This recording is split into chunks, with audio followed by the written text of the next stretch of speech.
How many of you go to restaurants? Raise your hand. Okay. All right.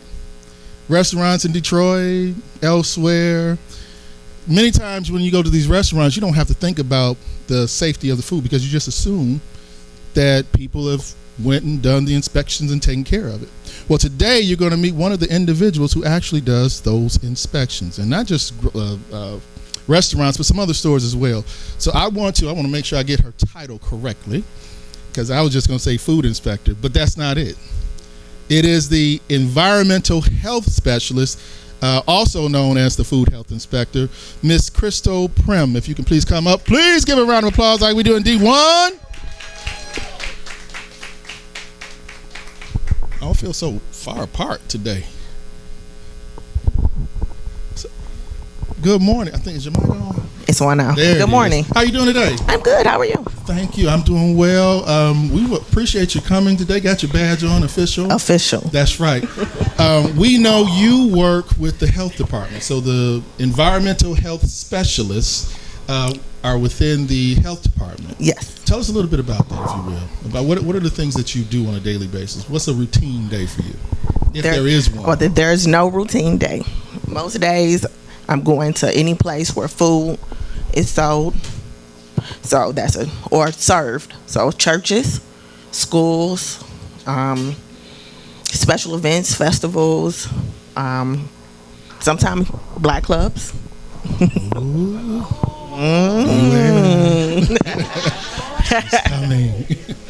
Yeah, anywhere where food is served or consumed, anywhere. Ice cream trucks. So how do you find out about? So you just said block clubs and churches. Those seems a little bit unorthodox. How do you choose the location where you go and inspect? Well, most block clubs and special events like that apply for a temporary food service license, and I come out and make sure everything is copacetic. Yes. So, how did you end up in this field? I mean, you don't wake up when you're 3 years old and say, "I want to be a food inspector." How did you get into this? Like most people, I grew up wanting to be a doctor. I went to college and got a degree in biology. I went to Talladega College, Talladega, Alabama. Oh, some hand claps. And I came back home and couldn't get a job in anything. So I was just searching websites, and I saw City of Detroit had a position for environmental inspector.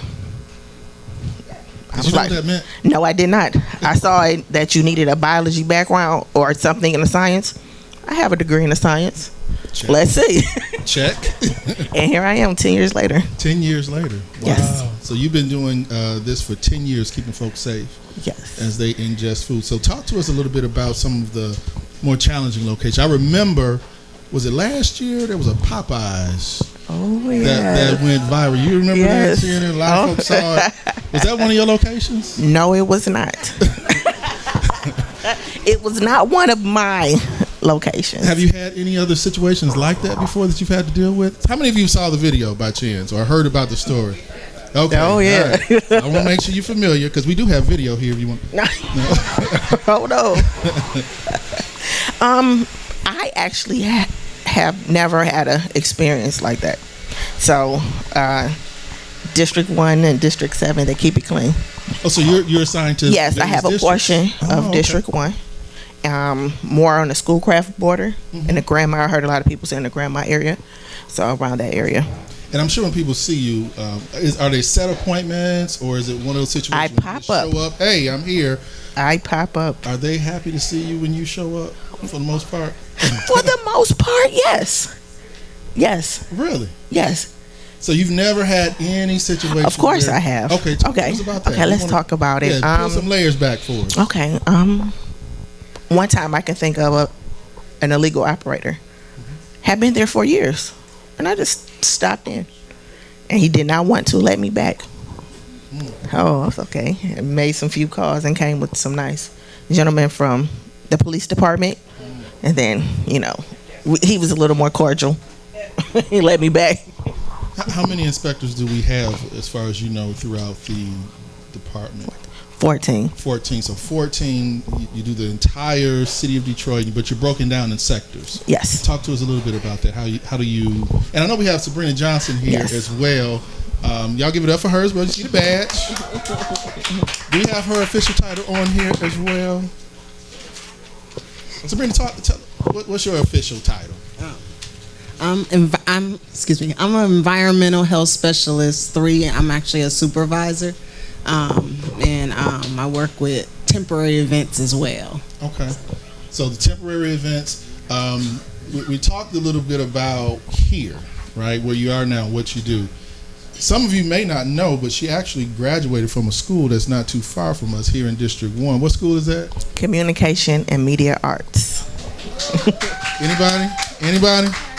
All right, well, we're going to find some more CMA folks here for you next time. So, again, you went to a school right here in District. Do you live in the city as well? Yes, I do. I actually grew up in Grandmont. I grew up on Abington. Me too. Oh, okay. I grew up on Abington. Right before my senior year, my dad got remarried and I moved to the east side. And that's where I live now. Okay. Yep. So we won't hold that against you. We love the east side too. So family, you have family? Are they kind of concerned about, because when you interface and interact with the community, and sometime again, you have to bring some of those friends in blue with you. Oh, yes. Do they ever get concerned at all? Well, actually, my uncle is a DPD officer. And at the time, he was working sex crimes. So, if I got any nervous about any situation, he was my first call. And he was like, wait, let me call somebody over there with you. Go to the precinct and ask for, So I had that special favor. But I rely a lot on my gut feeling. You know when something's not right. When you don't feel safe. And that's the biggest thing I go on. So what do you project being the future of your business? Are there any new techniques that are used now, or you go in and you probably don't dip your finger into the sauce to see if it's cool enough or warm enough, but are there any new things that are out there, innovative things that have made your job a little bit easier or a little bit more comprehensive? No, it's always somebody challenging. Everybody, they're innovative. So I love to see the new techniques. The thing that took me by surprise most recently was the nitrogen ice cream. Oh, yeah. Yeah, I was like, what is this? So now it makes you up your game. Yeah, so I like that. So what type of training do you do? Do you do ongoing training, or is it more just when you first get there, you get the full deal, and then you just continue to go from there? We're always learning in life, right? The biggest part is just to stay on top of the trends. So I pretty much, myself, I'm a foodie. So I go to places. I'm always looking to see what's new, what's not. I'm watching the Food Network. I'm looking on the internet. I'm watching just to see what's out there, what's across the country, and what people bring. As far as training, you can never learn enough. So whatever they come up with, we try to learn about it. So do you see yourself doing this for a lot longer? I mean, 10 years, it's a lot of time, long time. But I'm still young. I have plenty of time. For the record.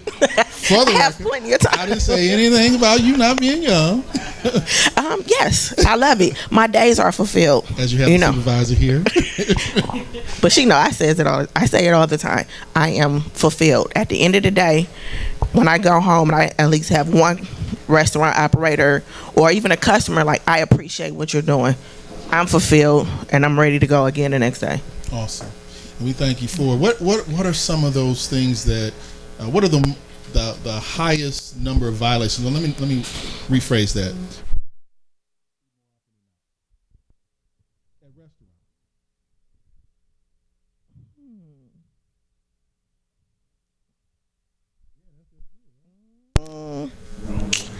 Right. This is what I always tell my family. The dirtiest thing, I wouldn't say dirtiest, but the thing you'll be surprised the most, ice machine. People do not know. It's neglected.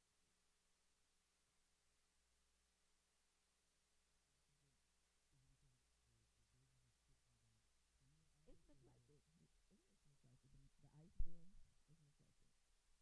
So you'll have the counters clean under the cabinets, everything.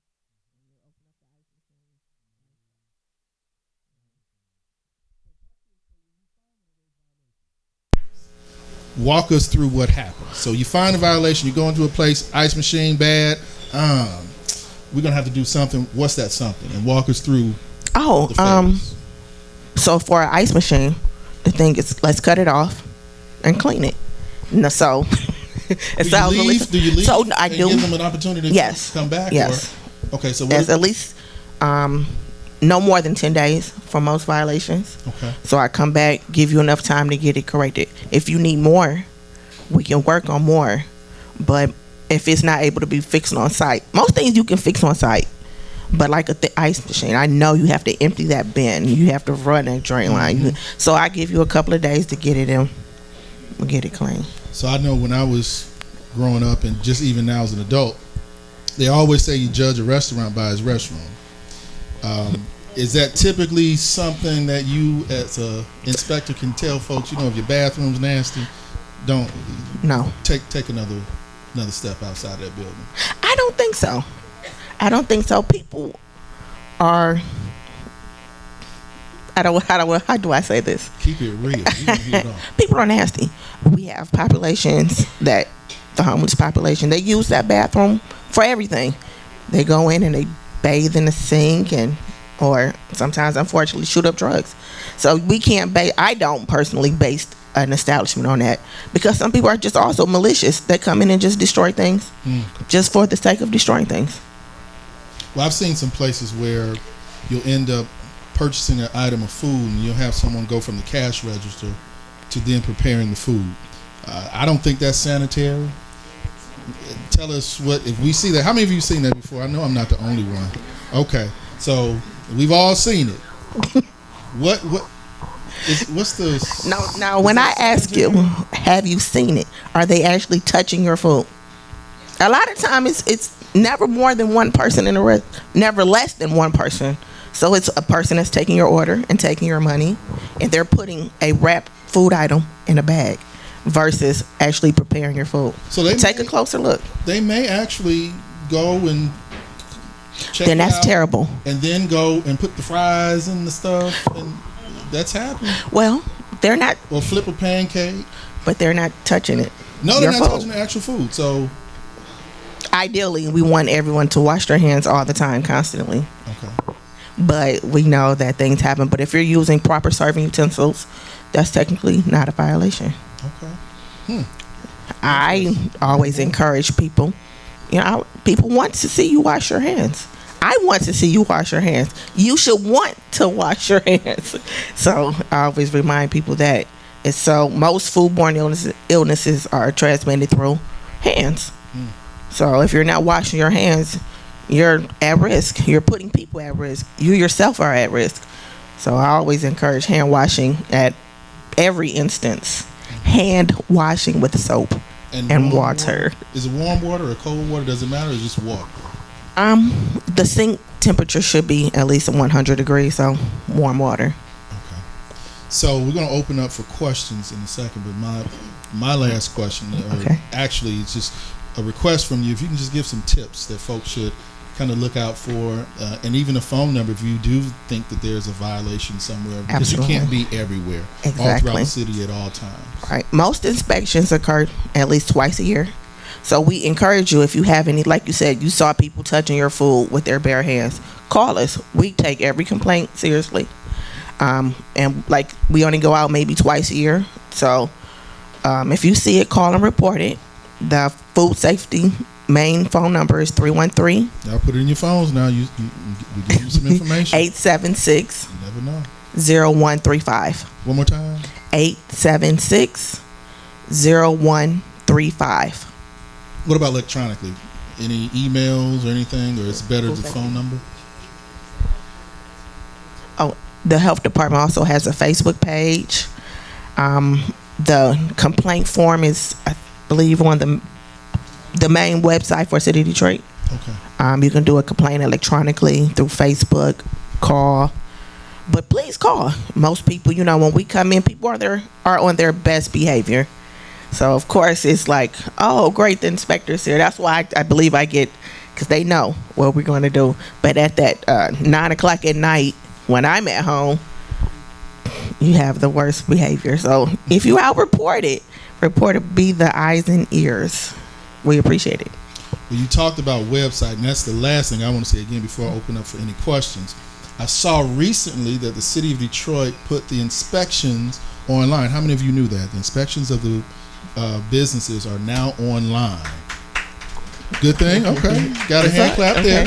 And I know you go to some places around the country and they have grades for businesses, A, B, and give you an opportunity as a customer to say, you know what, I only do A's or I only do B's. Right. Talk to us a little bit about the website, and I know it's still in its first phase. Yes. This is brand new. It only got rolled out a couple of months ago, as a matter of fact. Almost weeks, I think. Yeah. So talk to us a little bit about the website and where the department is going to take that website moving forward. Right now, currently, you can look at the website. I believe it's city.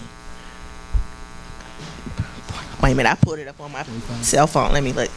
I did pull it up. Daniela pull it up. Okay, but on the website right now, it just currently lists the number of violations for each establishment. The numbers of priority and priority foundation. So those are the two highest violations you can have. The most serious violations. Now decipher that for us. So they'll go on, because sometimes, there's a lot of technical jargon and stuff. Right. So I'm just, John and Joe citizen. I'm looking at this website. What would I get from it? Nothing. Right now, at this stage and point, because right now it's more data driven, the next phase will actually give you violation. Correct? Okay. Violations and the descriptions of what happened. So that's it tells in the you second. it has a certain level of violation, but not what the violation is. At this current state now. Current stage. When do you think you're going to build out? I know that's probably above your pay grade. Right. Supervisor, Okay. I mean, less than weeks to months. Weeks to months. Few. I know It's almost ready. Okay. I know that we're in transition now with the new health director as well. So that may have, hopefully that won't slow the process down. Yes. Because, sometimes when you have new leadership, they think about things a little differently, and it may even speed it up. Who knows? Right. But we don't have that person, from my understanding, just yet. They're doing a search, trying to find the replacement. Yes. Dr. Yeah, Dr. Jonae Khaldun. Khaldun has been plucked by the state. Now she's going to be working with the state health department. So we've got some friends, hopefully, in Lansing that's going to help us get some additional funding and potentially even some legislation passed that we may need. We're going to open up now for any questions out there. I know we have a few of them. Aaron, where's that other mic at? Ms. Johnson, do you have anything you want to say, Inspector? Okay. All right. She's like, no. She's holding it down. And we're going to give you guys the website as well. Daniela's pulling it up, and we're going to get that before we wrap up. You mentioned in inspecting block club functions, and of course we all kind of reacted to that. Is that any kind of public conveyance of food, or do people have to be selling the food, or what would make you go to a block club food function? If people outside of the block club are allowed to come in. So if you open it up like for anybody who's in the neighborhood, for lack of better example, it's more like if you're not feeding just the block club directly. What about if you're selling food though? If you're selling food, absolutely we need to be involved. But if you're just giving out free hot dogs, you come then too? Well, if you request it, we do come. Okay, if we requested you to come. Mm-hmm. Yes. Oh, okay. Like, okay, good. We ain't requesting. That's an easy answer. Basically, when you're feeding the homeless and when you're feeding general public, we do require that you obtain a food permit, just so that we can protect the general public, as well as provide you with some liability coverage as well. Yeah, like a soup kitchen. So yeah. Any other questions? We have one over here.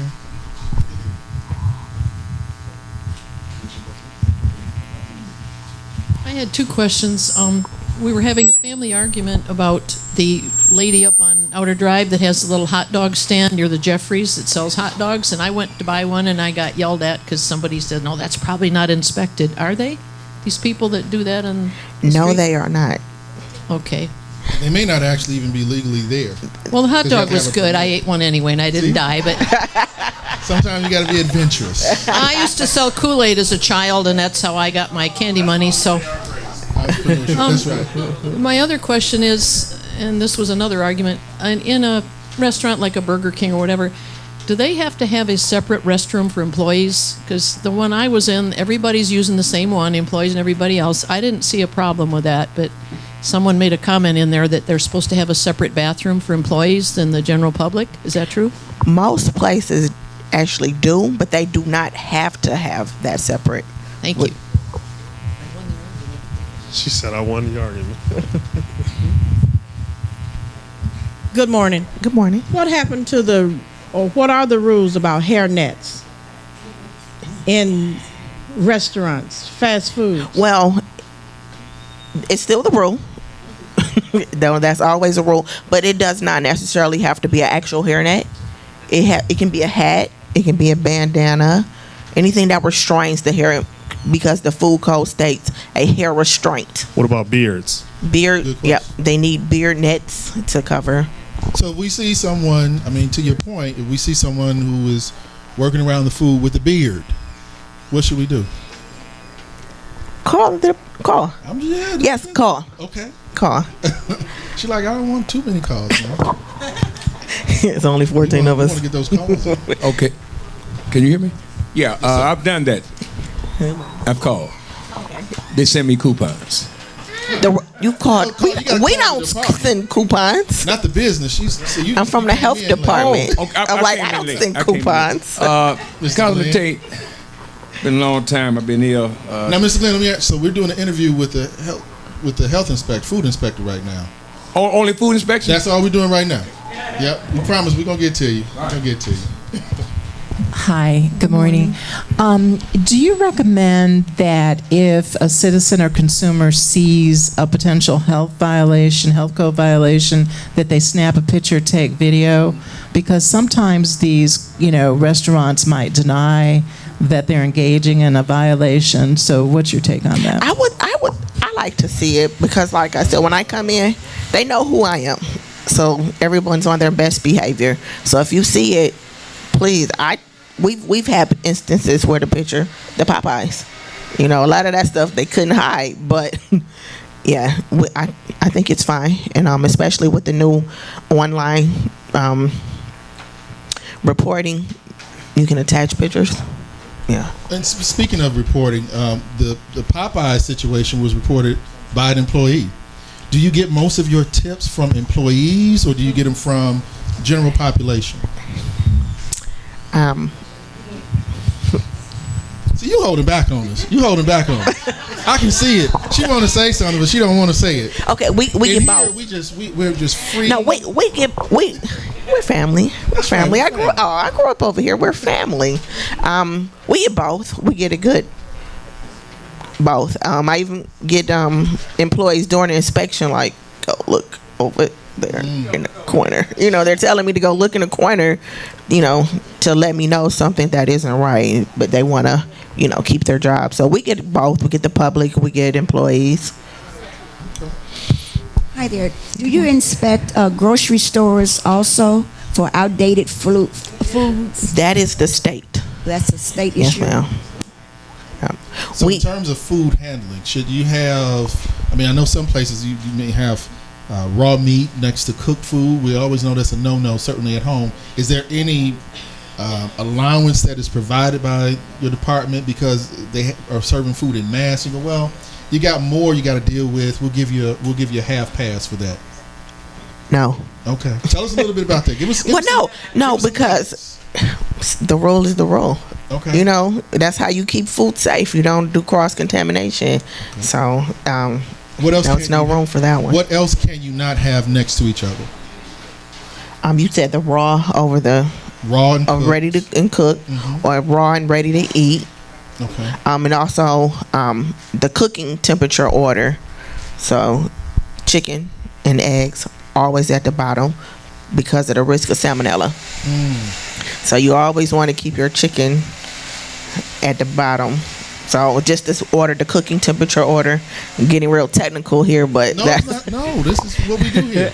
yeah. So that's the biggest thing. The cooking order, the raw products over ready to eat foods like vegetables. Okay. Even you want to separate your clean vegetables from your dirty vegetables, and fruits and vegetables. Want to keep those separate. Is there a certain way that they're required to clean the vegetables? Is it just sprinkle a little water on it, or No water actually is fine. Some places use additives. I'm sorry, fruit and vegetable washes. because I heard something like vinegar. You put vinegar on it, it kills some of the bacteria as well. I just heard that. No, I've heard it too. She's being so PC. Look at her. She's being so politically correct. No, I have a country parents, so you know that all those type of things I've heard those. But as far as a professional standpoint, I do not recommend that. Clear water is fine, or you can buy a product tested chemical. I mean, you know, I don't want to say chemical, but a fruit and vegetable wash that you can buy at a store that's been tested and made specifically for that purpose. Aaron, I think you had one. So I had a question, and I love a good fish sandwich. And you drive around the city of Detroit, you see all those we buy, we fry. You buy, we fry. Is there a special kind of ordinance? Is there a special reason why they're able to sell that fish that's out on the ice? And then I know there's some kind of rule where you have to market a certain kind of way in order to have a sale or transaction like that. So that came about. Well, there's always been you buy, we fry, but that gets more into the EBT card versus fresh fish and cooked fish or chicken. So there's more. That's why you see it, because people can use their EBT card to buy the fresh chicken or fish, and I think they're charged a frying fee, and that's how and they pay that in cash or something. But as far as my concern is, as long as it's cold and looks honestly presented, I'm okay with it. So I mean, you brought up a good point, Aaron, with the fish. Fish doesn't have it doesn't have a high shelf life. So once it's out there in the open, you have some places that have tons of seafood that's out there, and you know that it's not being consumed within 2 days, 3 days. How long do we allow them, or give us a little bit about? Are there some businesses like seafood places that provide that are necessary for a little bit more scrutiny than other places because of the types of? I don't know if I understand the question. So, again, when we start talking about chicken places, because of the salmonella, right? And you have some places again like seafood that doesn't take long for it to get bad, right? Are there some places that require a little bit more scrutiny? You have to check it a little bit more often, and you always are on the lookout for potential violations at these locations because of the types of food. I mean, if you have like a vegetable place, maybe not, that serves vegan food, which has some issues now. Romaine lettuce. Every time we wake up, there's a recall on it. Yes. But I mean, are there some places that require more scrutiny based upon the types of items that they sell? Not really on the types of item, but the past inspections. Okay. Because we do the same thing for every restaurant. We're looking for the risk factors that make somebody, that can potentially make someone sick. As far as the shelf life, most things, once it's open or prepared or cooked, you only have 7 days. A lot of the you buy, we fry places, they're not selling that stuff in the display coolers, mainly for display. A lot of times, because the state has taken a lot of the EBT cards usage from those places, so you're not really seeing that anymore. They're straight restaurant style instead of where you can buy a pound of fish or something like that. Got it. Okay, how much merit should we pay to the little TV lady who goes out and gives A, B, C, D grades to restaurants and so forth? She's based on our actual inspections. Okay. Yep. She requests copies. Mm-hmm. Yeah. But if she's giving people the grades of F and all that stuff, does someone go out and do something, or does she just get to tell us that it's horrible? She's reporting on the information that the health department has given. Are providing. So we are already aware that they're horrible. Okay. Okay. Good. Good. That's all I wanted to know. Thank you. I think so. Ms. Johnson has it. So, in the state of Michigan, we haven't adopted the grading system yet because there's some pros and cons to grading. A facilities might be, seem good, but they may have a violation that could actually cause you to get a foodborne illness. Whereas an F violation facility might be falling apart, but most of the food is from the freezer to the fryer to you. So we kind of don't like the A/B violation type situations. We would prefer you to actually see the violations so you can make the decision. But there's a push for some type of grading system.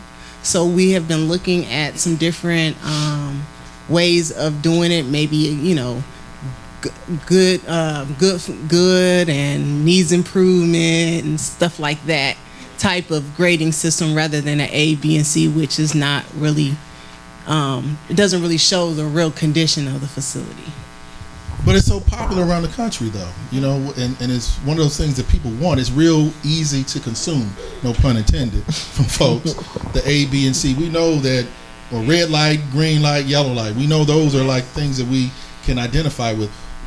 How would you be able to separate and not be too technical for folks? So basically, we're looking at how many priority and priority foundations a facility has. So a priority is a violation that directly causes a foodborne illness. A priority foundation is something that supports it. So no hand washing could cause a foodborne illness, but no soap and paper towel supports no hand washing. So if the facility has a high number of those type of violations, then they would be on a needs improvement type of scoring system, whereas a facility that only has maybe one or two core violations, which is just good practices, and a core violation might be a dirty wall or something spilled on the floor, they would be more of a in compliance facility. So I've got two more. So what is a you have to shut down now violation? And we're not just talking about the roof falling, but what is a you have to shut down right now? We're not going to give you a chance to correct while the people are still coming in. You got to shut down now. What are some of those violations? Ms. Johnson? Well, for me, no water. Well, not just for me. That'll shut you down because you have to be able to wash your hands, like she mentioned. No water, so that's a good one. That's another one.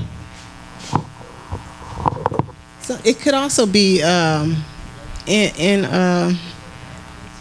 sanitary conditions, like the facility. Back up a sewage a rat or situation, or a sewage backup, or kind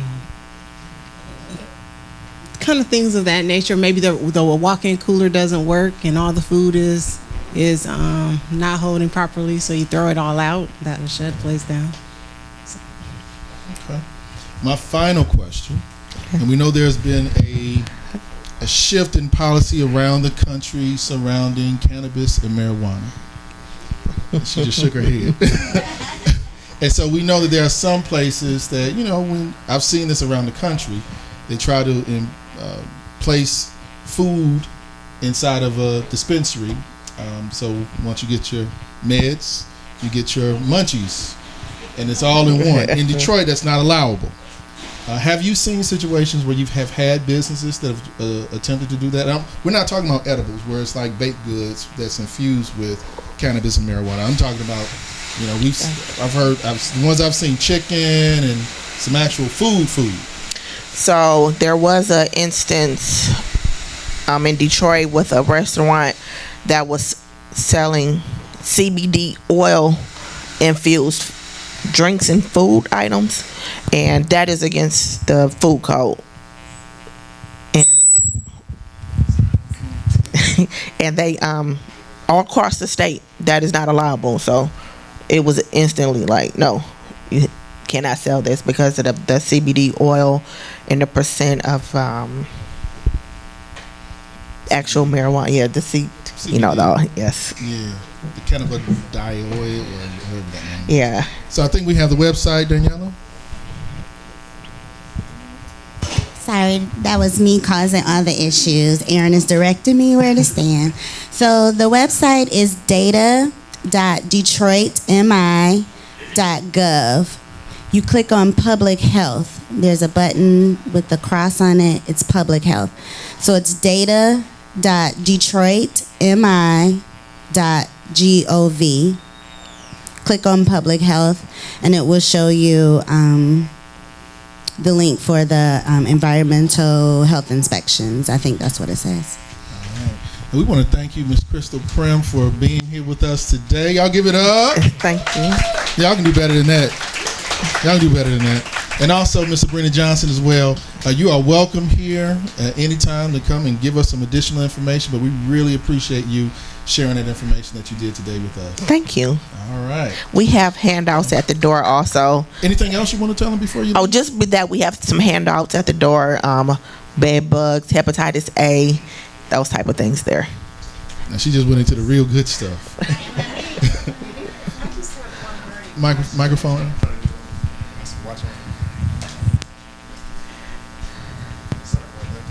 You're fine. I just have one burning question I forgot to ask earlier. You gave us the website address, and you said that citizens can call if they believe they're seen a health code violation. But are there any plans to roll out an app?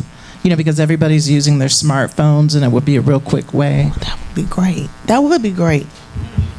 She takes credit for the idea. I do. Thank you.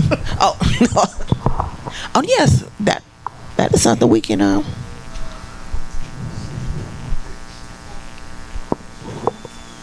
Facebook. Oh, it's kind of like Facebook because you can upload to the post on the Facebook website. I believe that is actually how the Popeyes was submitted. That it was to the health department's Facebook page. Yep. You got Mr. Glenn, our final question? Yeah. For those that I know that don't have the internet, do you have a phone number? Yes. The number.